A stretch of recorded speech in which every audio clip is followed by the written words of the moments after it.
أعوذ بالله من الشيطان الرجيم بسم الله الرحمن الرحيم الحمد لله الذي خلق السماوات والأرض وجعل الظلمات والنور ثم الذين كفروا بربهم يعدلون والصلاة والسلام على أشرف الأنبياء والمرسلين وعلى آله وأصحابه أجمعين اللهم بارك لنا في شيخنا اللهم آته خير ما سألك حبيبك ونبيك محمد عليه الصلاة وأزكى التسليم اللهم زد له في كل خير أعطيته إياه وتوفنا وهو راض عنا آمين الحمد لله رب العالمين. Donc on va, pour poursuivre, faire une nouvelle vidéo, Inch'Allah, dans un nouveau genre, où, disons, on va dire, on passe à une étape supérieure, parce que jusqu'à maintenant, on parlait du fait que le Mourid Kalkari voit pendant son zikr la lumière mohammedienne, par l'intermédiaire de notre cheikh, radiallahu anhu. Et maintenant, donc les gens, à partir de ça, ils disaient, oui, c'est bien de voir la lumière, mais la lumière, c'est pas le but c'est Allah. Alors, on est bien d'accord, le but c'est Allah, mais arriver à Allah, comment on arrive à Allah? On y arrive par sa connaissance.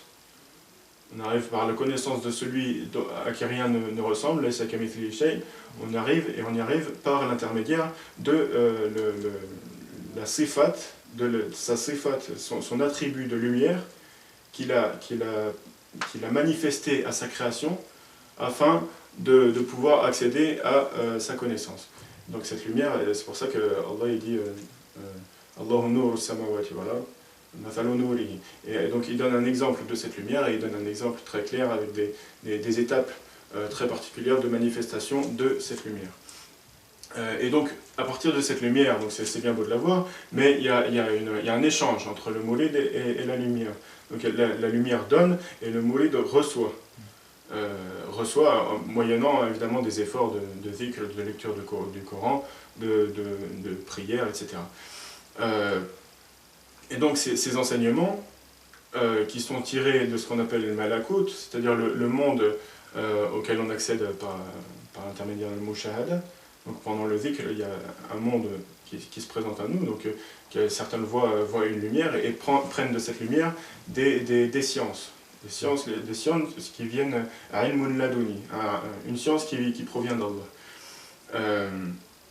Et donc pour débuter cette vidéo, on va commencer par citer un hadith dans lequel le prophète sallallahu alayhi wa sallam nous dit que toute affaire d'importance qui ne commence pas par la basmala est coupée. Et dans d'autres versions, il est amputé ou sectionné, c'est-à-dire sans postérité. Donc on voit bien, à partir de ce hadith, et bien sûr d'autres hadiths et d'autres raisons poussent les gens du Qawm, les gens du Tasawuf, à accorder à la basmala une importance primordiale, très très élevée, très très importante. Et c'est pour ça, la raison pour laquelle les gens du Tasawuf, de la tariqa de Sidi Abou al-Hassan al-Shadhili jusqu'à Sidi Ahmed al-Alawi, ils avaient beau être pour la plupart des savants malikites, suivant le madhab malikite, mais il n'empêchait qu'ils priaient dans leur prière et ils commençaient toujours la Fatiha par la basmala. Parce que c'est quelque chose qu'on peut pas effacer, quoi qu'on en dise. Donc, par rapport à cette basmala aussi, il y a Sayyiduna Ali qui dit quelque chose de très important. Il dit une parole qu'on répète très souvent dans le Coran écrit, etc. Il dit tout ce qui se trouve dans le Coran se trouve dans la basmala. Et tout ce qui se trouve dans la basmala, tout ce qui se trouve dans le Coran se trouve dans la Fatiha, pardon. Tout ce qui se trouve dans la Fatiha se trouve dans la basmala, tout ce qui se trouve dans la basmala se trouve dans la lettre ba. Le secret de la lettre ba, c'est le point, et je suis le point. C'est la parole de Sayyidina Ali. Et donc c'est pour cette raison, la basmala dans le Coran se retrouve cité, mentionné dans toutes les au début de toutes les sourates, sauf surat al-Tawbah, qui tout de même commence par la lettre Ba, et comme l'a dit la parole de Sidna Ali, la basmala se trouve dans la lettre Ba. Bon, bref, on reparlera peut-être de ce point-là plus tard, Inch'Allah. Donc la basmala peut être, comme le Coran, peut être considéré de plusieurs manières, comme l'écriture du Coran. Parce qu'on sait qu'il y a le Coran qui se présente, on va l'écrire ça peut-être. Le Coran se présente de trois manières, donc dans le Mulk, dans le Malakut et dans le Jabarut. Dans le Mulk, c'est-à-dire le monde qu'on connaît, il se présente sous la forme de Kitab Mastour, c'est-à-dire écrit avec des lettres sur des feuilles de papier, dans un livre relié dans un ordre particulier, posé sur une étagère qu'on trouve dans la mosquée. Et que tout le monde peut prendre et toucher et feuilleter, etc. Ça, c'est le Kitab al-Mastur dans le Mulk. On va l'écrire.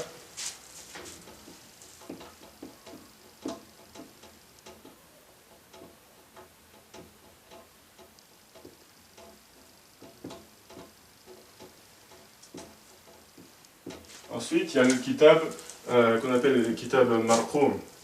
Et Allah le mentionne dans le Coran en disant وَمَا أَدْرَكَ مَا عِلِّيُّونَ كِتَابٌ مَرْقُومٌ يَشْهَدُهُ الْمُقَرَّبُونَ. Et qu'est-ce qui te fera dire ce qu'est l'Illiyoun? Il s'agit d'un Kitab Marqoum que les serviteurs rapprochés voient. يَشْهَدُهُ الْمُقَرَّبُونَ. Donc ça c'est le Kitab Marqoum.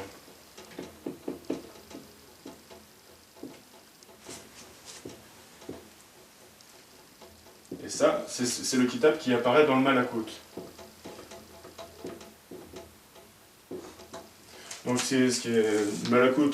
Il y a plein de définitions de tout ça dans le Mulk, Malakut et Jabarut dans les livres de Tasawuf. Des définitions qu'on ne comprend pas forcément, parce que c'est des définitions toujours avec des mots, des expressions compliquées. Alors là, nous, alhamdoulilah, on a la chance dans cette tariqa, par la grâce et la générosité de notre cheikh, de goûter à ces choses-là. Et donc on les exprime par des mots, des formules particulières et simples. Donc le Malakut, c'est tout simplement le monde de ce qu'on pourrait appeler le monde de la mushahada, c'est-à-dire à partir du moment où le mouride fait des dhikr, il commence à voir des choses. Et ces choses, on dit qu'elles appartiennent au monde du Malakut. Et ensuite, la troisième manière de considérer le Coran, c'est selon le Kitab al-Maknoun.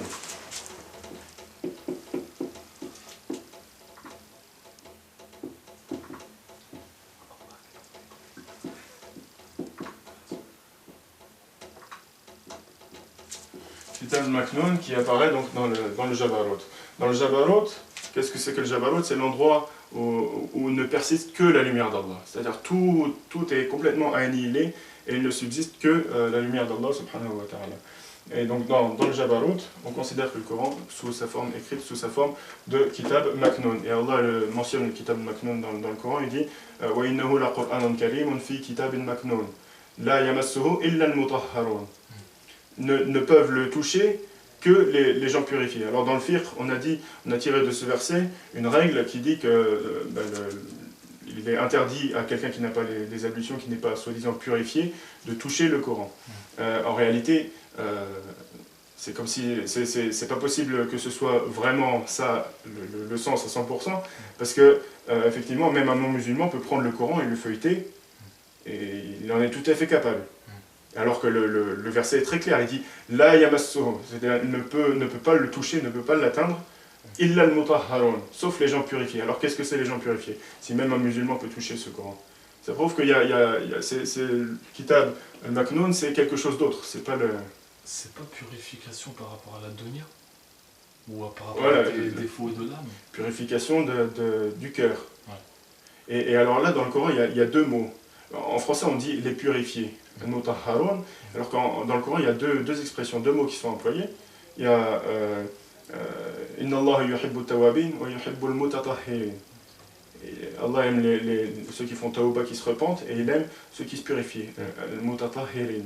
Et dans un autre verset, la masjidun ussisa ala taqwa min awwali yawmin ahaqqu an taquma fihi fihi rijalun yuhibbuna an yatatahharu wallahu yuhibbu al-mutahhirin. Et Allah aime les gens purifiés. Al-Mutahhirin. Donc, on a ces deux mots, et il y a une différence évidemment entre ces deux mots. La différence, c'est que Al-Mutatahhirun, c'est ceux qui recherchent à se purifier. Et la purification, c'est l'entrée dans ce qu'on appelle le Jabarut, c'est-à-dire l'entrée dans la lumière où il ne persiste que la lumière. Et là, tu comprends peut-être, ça te parle un peu par rapport à ce que tu as vu dans la Khawasid. Et donc, quand tu arrives à ce stade de purification totale, il n'y a plus un seul atome de ténèbres qui subsiste. C'est-à-dire qu'il n'y a que la lumière d'Allah. Nous, on n'existe plus, la nafs n'existe plus. On n'a plus de nom, plus de prénom, plus de famille, rien du tout. Il y a que et ça, c'est un degré, le degré de purification suprême, on va dire, que ne peut atteindre que le cheikh. Quant au mouride, il rentre, effectivement, donc il voit l'étoile, il voit ou la lune, ou le soleil, ou la lumière, et il peut rentrer, suivant le maqam qu'il a atteint, il peut arriver à un moment où il entre dans cette lumière. À ce moment-là, il voit la lumière qui prend tout l'espace, qui brûle tout. Mais cet instant-là, il ne reste pas, il ne demeure pas en fait dans le Jabarut, il ne demeure pas dans cette lumière. Et il en ressort, ça dure quelques fractions de secondes seulement, et il en ressort directement. Et à ce moment-là, au moment où il en ressort, il revoit de nouveau cette lumière, et il faut qu'il recherche de nouveau à re-rentrer dedans pour atteindre ce maqam, cet état spirituel très élevé. Et c'est cela qu'on appelle al-mutatahhirun, c'est-à-dire ceux qui recherchent l'extinction totale dans la lumière. En fait, quand tu rentres dans la lumière, là, tu es compté comme un mutahirin. Dans la fraction de seconde. Voilà. Ouais. Et quand tu ressors, que tu veux re-rentrer, tu cherches à rentrer, en fait, tu es mutatahhirun. Voilà. D'accord. C'est la différence. Voilà. Et donc, pour les mutatahhirun, ce sont eux, en fait, qui sont dans le malakut et qui cherchent à rentrer dans le jabarut, si on veut. Le jabarut, c'est un état réservé au cheikh. Et le mourid, il reste dans le malakut et il recherche la purification ainsi. Et donc, parce que le sujet du cours, Inch'Allah, c'est la basmala. Donc, la basmala, suivant les écritures, les différentes écritures du Coran. Donc ici, dans le Kitab Mastour, la basmala est écrite comme ça, comme tout le monde le connaît.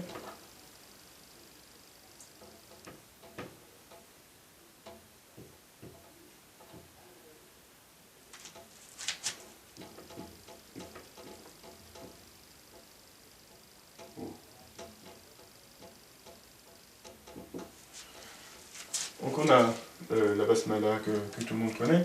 Ici, juste une parenthèse par rapport à l'écriture de l'ism ar-Rahman.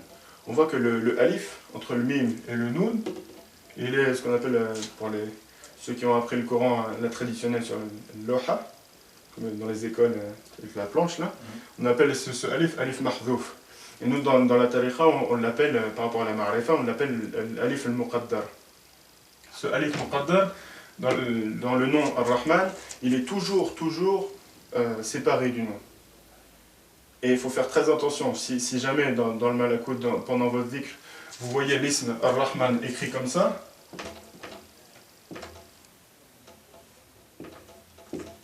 si jamais vous le voyez écrit comme ça, alors là, ça veut peut-être dire que vous êtes sur la sellette. Ça veut dire faites très très attention. Je vais vous expliquer pourquoi. Le noun, donc on a le noun, en fait on l'appelle le noun du mourid. C'est la lettre du mourid. Et le mourid se trouve être représenté par le point du noun. On le verra plus tard dans la continuation. Et en revanche, le mime qu'on voit, c'est le mime mohammadien. Et le mime mohammadien vivant à notre époque, c'est le cheikh héritier de la science mohammadienne. Le cheikh héritier de Sayyiduna Ali, parce que son sanad remonte jusqu'à Sayyiduna Ali, karramallahu wajhah. Et dans un hadith, le prophète sallallahu alayhi wa sallam dit Ana madinatul ilm wa Ali babuha. C'est-à-dire, je suis la ville de la science et Ali en est la porte. Donc l'héritier de Sayyiduna Ali, ce doit être lui aussi la porte vivante, parce que l'héritier doit être vivant forcément, porte vivante de la ville de la science. De la ville de la science, c'est-à-dire le mime mohammadien. Donc ça se trouve être un point, ça on le voit en mushahada, on le voit, le point comme ça, c'est le point du cheikh. Le point du cheikh qui remonte comme ça, et qui vient se mettre en face du point du noun du mourid, et séparés tous les deux par le alif. Donc quand le mourid voit l'ism ar-Rahman écrit comme ça, avec le alif muttasil, c'est-à-dire qui est relié au nom, ça veut dire qu'il y a une séparation entre le mim et le noun, c'est-à-dire une séparation entre le mim, le cheikh, et le mourid. Ça veut dire qu'il y a un refus de reconnaissance de la wasita, c'est-à-dire refus, c'est le maqam de Iblis. Iblis qui a refusé de se plier à l'ordre d'Allah subhanahu wa ta'ala et de se prosterner devant Sayyidina Adam. Et donc, c'est pour ça que la forme correcte, et qu'on voit toujours dans le Coran, l'ism ar-Rahman, dans la basmala, écrit toujours comme ça. avec le mime et le noun qui sont attachés l'un à l'autre directement. Ouais, c'est bon. Donc si tu vois sur la façon là, ouais. où l'alif est séparé du mime et le noun, ça signifie que le moulid, tu vois, en gros, il se plie pas. Bah, ça peut vouloir signifier ça. Il se plie pas au shir, quoi. Ça peut être une manière voilà, une indication de montrer ça. Ça peut, je dis bien ça peut, parce que après il y a d'autres lectures de l'Ism ar-Rahman qui peuvent vouloir dire autre chose. C'est pour ça qu'il faut toujours, le mushahada, il faut toujours la raconter au shir, parce que c'est lui qui détient les clés de la compréhension. Est-ce que tu peux l'écrire tel que normalement on doit l'avoir? De quoi? Le ar-Rahman avec le alif correctement. En fait, il y a plusieurs. Il y a une infinité de manières de l'écrire, l'Ism ar-Rahman, selon le dars que tu vas prendre, selon l'enseignement que tu vas recevoir dans ta mushahada. Mais de manière générale, c'est pour expliquer pourquoi, en fait, tenter de donner une explication, parce que c'est toujours très très loin, de pourquoi le alif de ar-Rahman, il est munfasil, il n'est pas relié au nom lui-même. Voilà, c'est une signification. Peut-être.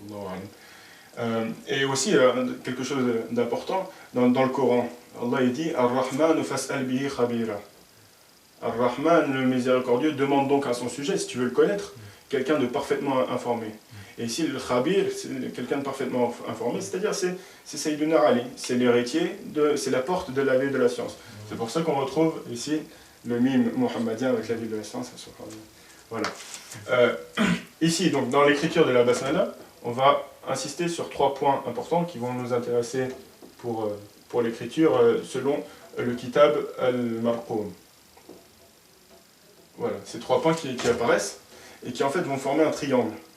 Le triangle qui est en fait la forme d'écriture de la basmala dans le malakut. Mais là, il y a 4 points, c'est du sourire. Il y a 4 points, parce qu'il y a 2 points de l'ism ar-Rahim.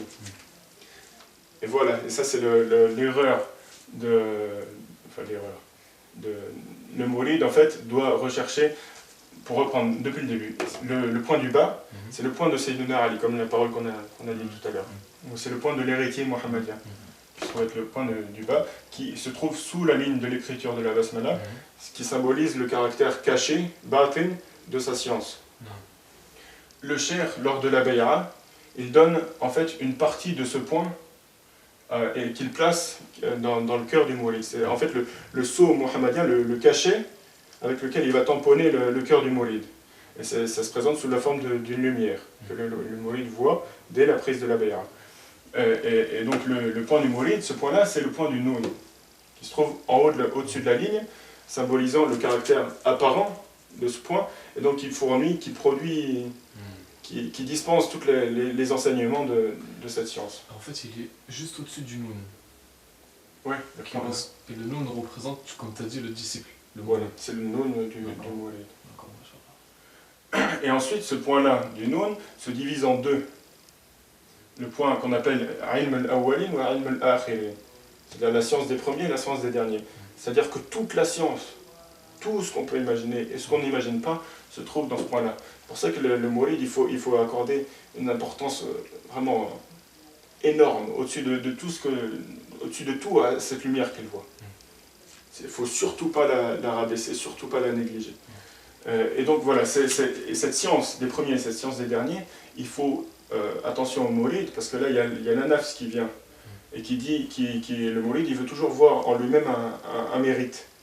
Il veut toujours que dire, voilà, j'ai appris, j'ai fait des efforts, etc.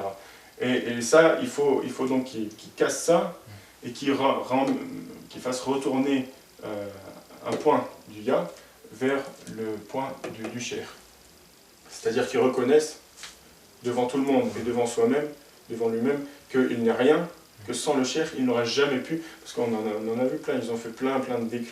Et même s'ils ont réussi à voir un petit peu de lumière, qu'est-ce qu'ils ont pris de cette lumière? Est-ce qu'ils ont compris quelque chose? Est-ce qu'ils ont compris le tawhid? Est-ce qu'ils ont même s'ils ont vu un nom d'Allah subhanahu wa ta'ala s'écrire devant eux dans des lettres de lumière, parce qu'il y en a qui sont venus comme ça, ils ont dit ouais moi aussi je voyais. Tu voyais quoi? L'isme, ils le voyaient écrit, mais ils n'arrivaient pas à comprendre. Par exemple, ils voient l'isme ar-Rahman comme on l'avait écrit là, avec le alif. Lui il s'imagine, oh j'ai vu l'isme ar-Rahman, je suis quelque chose, je suis un saint, je suis quelque chose. Alors au contraire, il a une maqam de Iblis là. Mais qui c'est qui va lui faire comprendre s'il n'a pas de cheikh? Donc voilà, pour comprendre ça, pour comprendre ce qu'on voit, c'est bien beau de voir, mais encore faut-il comprendre. Et pour le comprendre, il faut retourner à la source. D'où est-ce que ça vient cette science? Et la source, c'est le point de la basmala, c'est le cheikh, c'est l'héritier mohammédien, c'est Sayyidina Ali, c'est le descendant de Sayyidina Ali. Donc voilà pourquoi on représente le point de... Il y a un point du ya qui va retourner au point du bas, pour former la basmala avec 3 points et un triangle. Mais ça c'est quelque chose un degré élevé, on va dire, qui est pas donné à tout le monde. Le fait de s'effacer complètement et de retourner tout à notre chair. C'est-à-dire de reconnaître son incapacité, son impotence totale. Et dans le cas où on n'y arrive pas, au moins il faut faire l'effort de repousser justement ce point, même si on n'y arrive pas totalement, il faut faire l'effort de repousser. On dit non, moi j'ai aucun mérite, j'ai rien du tout. Donc tu repousses et tu n'oublies jamais de mentionner ton cher, que c'est lui qui t'a tout appris, etc. De lui faire dua après toutes les prières, c'est très très important ça. Et donc dans le cas où on n'est pas encore arrivé à ce stade-là, on peut obtenir une basmala qui s'écrit de cette manière.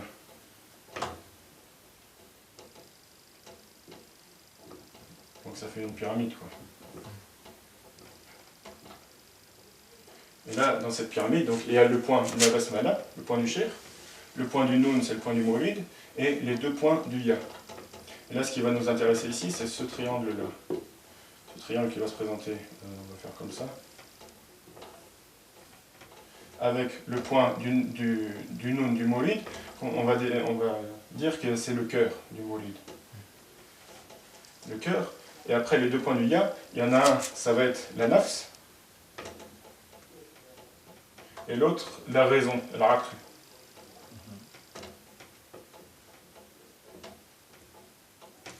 Voilà. Et en fait, le cheminement du moulid, c'est bon la batterie? Le cheminement du moulid va concerner cette ligne entre le cœur et la raison, toujours. Et donc au moment où il prend la bayra, parce que ce chemin, c'est un chemin sombre, obscur, plein de ténébreux, et il faut obligatoirement une lumière pour pouvoir se guider.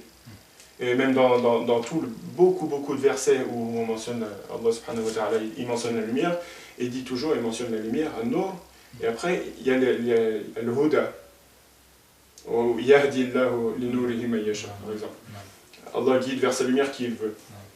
Et même dans les 99 noms d'Allah subhanahu wa ta'ala, il y a an-nur, juste après an-nur, il y a al-hadi, celui qui guide. Et donc cette lumière qui est prise du cheikh, elle ne tombe pas du ciel. Il n'y a pas de ceux qui prennent directement déjà ils ne prennent pas directement d'Allah, ils prennent directement des anges. Et ceux-là c'est des prophètes. Nous les hommes couverts de péché, on prend d'un cheikh, obligatoirement. Donc même ceux qui voient sans avoir de cheikh, en réalité il faut qu'ils cherchent la source, d'où est-ce que ça vient ce qu'ils voient, pour comprendre déjà ce qu'ils voient, et pour ne pas tomber dans le piège de Iblis. Donc cette lumière qui est prise du bas, du point de la lettre bas de la basmala, donc il va se trouver comme ça, qu'on va représenter comme ça. Cette lumière qui va éclairer le cheminement du moulid. Donc qui va éclairer la droite, le segment qui va relier le cœur à la raison. Et c'est par cette lumière que le moulid va accéder à la connaissance divine. Parce que ça, avec la raison seulement, s'il retire le cœur et s'il n'a pas de lumière pour comprendre, il va tomber dans le zandaqa. Donc c'est ce qu'on voit, c'est ce qu'on a toujours vu. Même l'imam al-Ghazali, il disait les gens du tasawwuf, ou prétendument tasawwuf, des gens qui parlent avec nos langues, mais leurs cœurs sont les cœurs de nos ennemis. Parce que c'est des gens qui ont lu, ils ont tout lu dans le tasawwuf. Ils ont tout lu, et ils sont tombés sur des paroles un peu difficiles, des paroles de la haqiqa, des secrets. Et ils ont voulu les comprendre avec leur raison seulement. Ils n'avaient pas de chair, ils n'avaient pas le nour. Et ils n'avaient pas le cachet mohammedien posé sur leur cœur. Et ça, ceux-là, ils sont tombés dans le zandaqa, c'est des pervers et des hérétiques, des gens perdus. Voilà, et après, sans oublier le rôle de la nafs, qui va être ici. Donc ce rôle de cette nafs, on va le représenter comme ça en fait. Le point là. Voilà. Donc c'est un trait déterminé, c'est un segment, c'est pas une droite pour l'instant. Avec le cœur ici, et, la raison. Et la nafs en fait, elle va dessiner un disque. On va le faire ici. Un disque de volumat. Un disque de... Hein? Okay, je vais être là. Donc, un disque de ténèbres qui va être tout autour de ce trait de lumière, de ce segment de lumière, reliant le cœur à la raison. Et ce disque de ténèbres, en fait, ce trait se veut être droit, parce que le cheminement doit être droit. Le prophète sallallahu alayhi wa sallam, il dit dans un hadith, je vous ai laissé sur la voie blanche. Une voie droite et blanche, une voie de lumière.